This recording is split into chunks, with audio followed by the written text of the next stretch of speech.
Жасмин,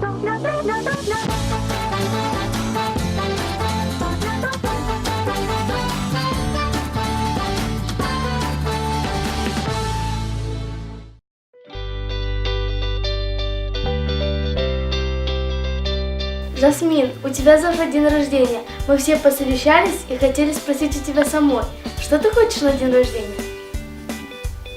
Я не знаю. Подарок должен быть полезным, приятным и надолго. И веселым, да, Жасмина? Ребят, ну я правда не знаю. Например, кукла. Ты можешь делать разные прически, одевать ее в разную одежду. Это же так круто. Кукла? Конечно. Нет, лучше настольная игра «Эрудит». Я с самого детства о ней мечтал.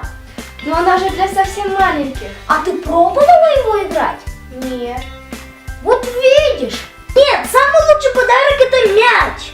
Мяч? Зачем мне мяч? Я же не умею играть. Вот и научишься. Ну ладно, уговорили. Ура! Значит, завтра к 3? Да, как договаривались.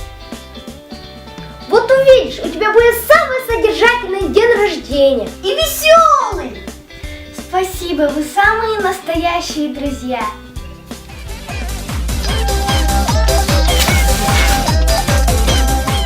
Полезный, приятный, надолго.